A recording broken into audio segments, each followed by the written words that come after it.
شهر رمضان الذي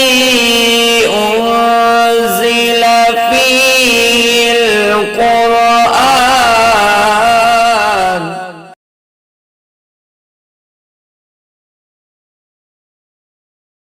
اعوذ باللہ من الشیطان الرجیم بسم اللہ الرحمن الرحیم۔ پارہ نمبر 10 کے تفسیری خلاصے کے ساتھ حاضر ہوں اور آپ دیکھ رہے ہیں اردو ٹی وی۔ پارہ نمبر 10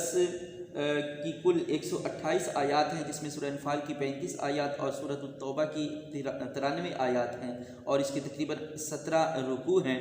پارہ نمبر 10 کے آغاز میں اللہ رب العزت ارشاد فرماتے وَاعْلَمُوا أَنَّمَا غَنِمْتُم مِّن شَيْءٍ فَأَنَّ لِلَّهِ خُمُسَهُ وَلِلرَّسُولِ وَلِذِي الْقُرْبَى وَالْيَتَامَى وَالْمَسَاكِينِ وَابْنِ السَّبِيلِ، اور تم جان لو کہ بلا شبہ تم جو مال غنیمت حاصل کرو اس میں سے بے شک 5واں حصہ اللہ اور اس کے رسول کا ہے، اہل قرابت کا ہے، یتیموں کا، مسکینوں کا اور اللہ کے راستے میں جانے والے لوگوں کا ہے۔ ان کنتم آمنتم باللہ وما انزلنا علی عبدنا یوم الفرقان یوم التقى الجمعان واللہ علی کل شیء قدیر۔ آیہ مبارکہ میں سورہ انفال کی تقسیم، آیہ مبارکہ میں سورہ انفال کی اس آیہ مبارکہ میں مال غنیمت کی تقسیم کا تفصیل سے ذکر ہے، اور ساتھ ہی یوم الفرقان یعنی غزوہ بدر کے دن کو اللہ رب العزت نے یوم الفرقان کہا، یعنی فرق کرنے کا دن ارشاد فرمایا۔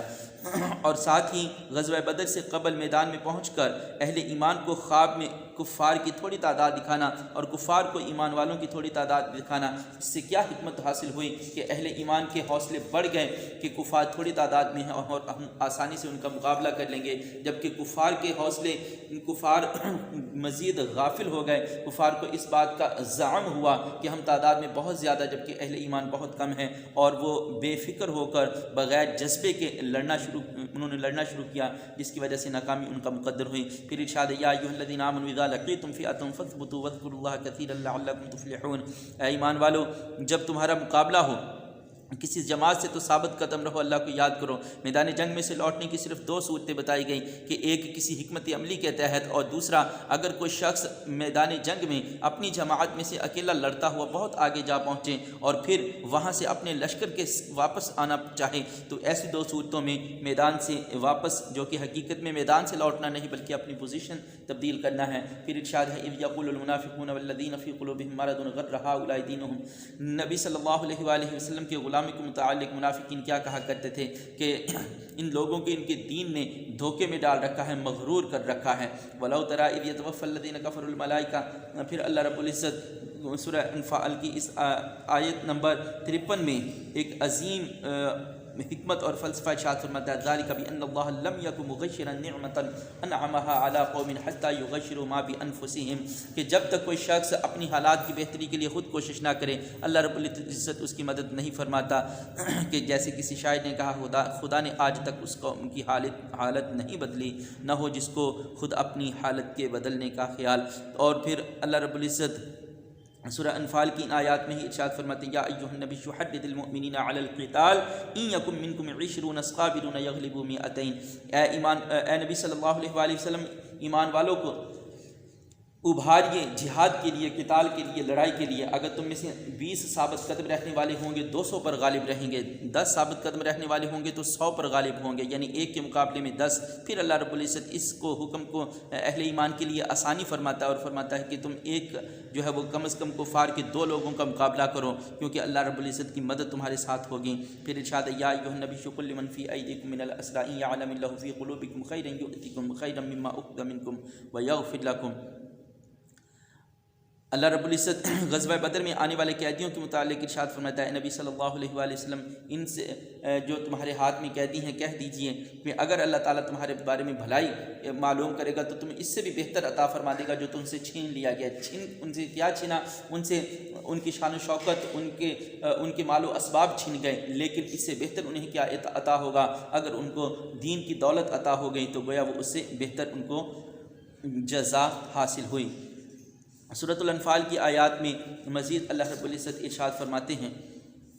سورۃ الانفال کی آخری آیات میں والذین آمنوا من بعد وہاجروا وجاہدوا معکم فاولئک منکم واولو الارحام بعضهم اولی ببعض، کہ جو لوگ ایمان لائے، جن لوگوں نے ہجرت کی اور جہاد کیا وہ تم ہی میں سے ہیں۔ یعنی اللہ رب العزت سورہ انفال کی آخری آیات میں ایمان والوں، ہجرت کرنے والوں اور جہاد کرنے والوں کے فضائل ارشاد فرماتا ہے۔ پارہ نمبر 10 میں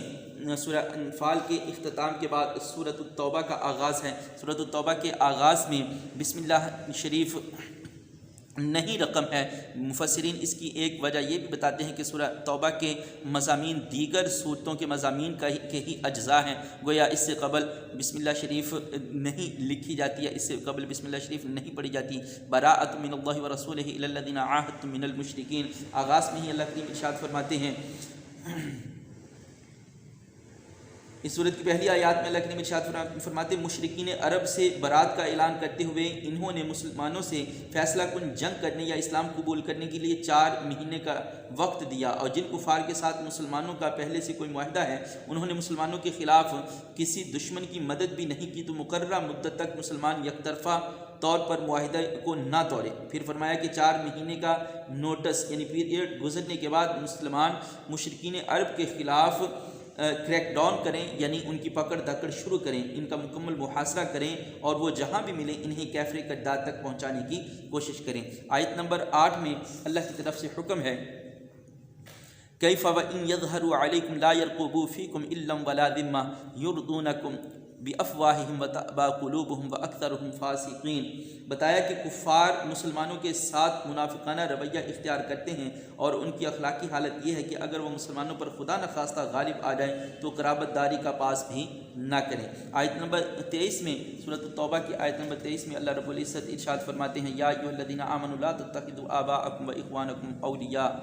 ان استحبوا الکفر عن الایمان ومن یتولہم منکم فاولئک هم الظالمون۔ اے وہ لوگوں جو ایمان لائے ہو، نہ بناؤ اپنے باپوں کو اور اپنے بھائیوں کو دوست اگر وہ پسند کریں کفر کو ایمان پر، اور جو دوستی رکھے گا ان سے تم میں سے تو وہی لوگ ظالم ہیں۔ یعنی اللہ رب العزت نے یہاں اہم رشتوں کو یعنی آبا، والد اور اخوانکم اور بھائیوں کے متعلق بھی ارشاد فرما دیا کہ اگر وہ ایمان کے مقابلے میں کفر کو پسند کریں تو تمہاری ترجیح ایمان ہونا چاہیے، نہ کہ اپنے قرابت دار ہونے چاہیے۔ پھر حکم ہے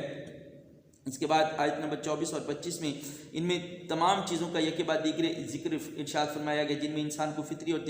طبعی طور پر محبت ہوتی ہے، یعنی باپ دادا، اولاد، بھائی بہن، بیویاں، شوہر، کنبہ اور قبیلہ، کمایا ہوا مال وغیرہ۔ پھر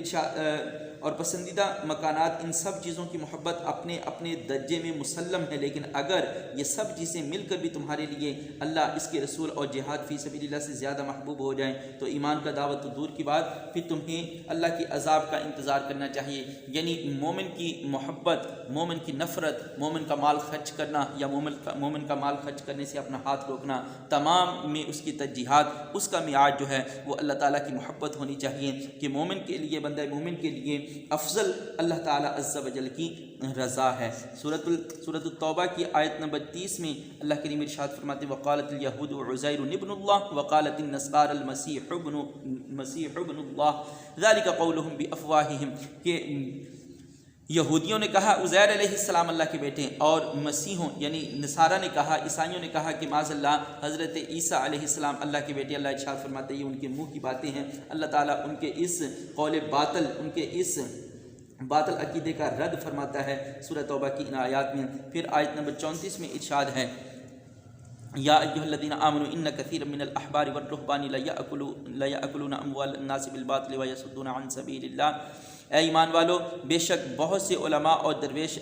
البتہ کھاتے ہیں لوگوں کا مال باطل طریقے سے، اور وہ روکتے ہیں لوگوں کو اللہ کے راستے سے، اور وہ لوگ جو جمع کر کے رکھتے ہیں سونا چاندی اور وہ نہیں خرچ کرتے اللہ کی راہ میں، تو آپ انہیں خوشخبری دیجئے انتہائی دردناک عذاب کی۔ معاذ اللہ، استغفر اللہ، دین کے نام پر لوگوں سے مال جمع کرنے اور پھر ان سونا چاندی کو جمع کر کے رکھنے کے متعلق اللہ تعالیٰ عز و جل سورہ توبہ کی ان آیات میں وعید ارشاد فرماتے ہیں۔ پھر آیت نمبر 40 میں اللہ کی طرف سے حکم ہے، الا تنصروہ فقد نصرہ اللہ اذ اخرجہ الذین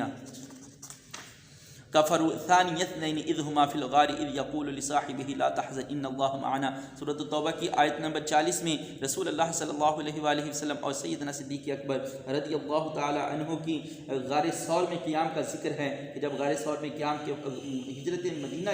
کے وقت نبی صلی اللہ علیہ وآلہ وسلم اور سیدنا صدیق اکبر نے غار ثور میں قیام کیا اور دشمن آپ کو ڈھونڈتے ہوئے جب غار ثور کے قریب پہنچ گئے تو سیدنا صدیق اکبر نے جس خوف کا ذکر کیا تو رسول اللہ صلی اللہ علیہ وآلہ وسلم نے انہیں کیا کہہ کر تسلی دی، لا تحزن ان اللہ معنا، کہ غم نہ کریں، بے شک اللہ تعالی ہمارے ساتھ ہیں۔ سورہ توبہ کی آیت نمبر 60 میں اللہ رب العزت کی طرف سے ارشاد ہے، انما الصدقات للفقراء والمساکین والعاملین علیہا والمؤلفۃ قلوبهم وفی الرقاب والغامرین وفی سبیل اللہ وابن السبیل فریضۃ من اللہ واللہ علیم حکیم۔ زکوٰۃ اور صدقات کے مصارف کا ذکر ہے کہ فقراء کے لیے، مسکینوں کے لیے، زکوٰۃ کے محکمے میں کام کرنے والوں کے لیے، تالیف قلب کے لیے، غلاموں کو چھڑانے کے لیے، قرض داروں کا قرض ادا کرنے کے لیے اللہ کے راستے میں، اور مسافروں کو اللہ رب العزت کی طرف سے زکوٰۃ کے اور صدقات کے مصارف قرار دیا گیا ہے کہ ان پر زکوٰۃ صرف کی جا سکتی ہے۔ آیت نمبر 67 میں اللہ کی طرف سے ارشاد ہے، المنافقون والمنافقات بعضهم من بعض یأمرون بالمنکر وینہون عن المعروف ویقبضون ایدیہم نسوا اللہ فنسیہم ان المنافقین هم الفاسقون، کہ اللہ تعالیٰ نے ارشاد فرمایا منافق مرد اور منافق عورتیں ایک دوسرے کے مشابہ ہیں، وہ برائی کا حکم دیتے ہیں اور نیکی سے روکتے ہیں اور خیر کے کاموں سے اپنا ہاتھ روکتے ہیں۔ مزید اس کے بعد اللہ رب العزت آیت نمبر 73 میں ارشاد فرماتا ہے، یا ایھا النبی جاہد الکفار والمنافقین واغلظ علیہم ومأواہم جہنم وبئس المصیر، اے نبی صلی اللہ علیہ وآلہ وسلم جہاد کیجئے کافروں سے اور منافقوں سے اور سختی کیجئے ان پر، اور ان کا ٹھکانہ جہنم ہے اور وہ بری جگہ ہے لوٹ کر جانے کے لیے۔ یعنی کفار و مشرکین کے خلاف اللہ کی طرف سے واضح طور پر جہاد کے احکام ہیں۔ پھر آیت نمبر 78 میں اللہ رب العزت کی طرف سے حکم ہے، عالم یعلم ان اللہ یعلم سرہم ونجواہم وان اللہ علام الغیوب، کیا نہیں انہیں معلوم ہوا کہ یقیناً اللہ جانتا ہے ان کے بھید اور ان کی سرگوشیاں، اور یہ کہ بے شک اللہ خوب جاننے والا ہے غیب کی باتوں کو۔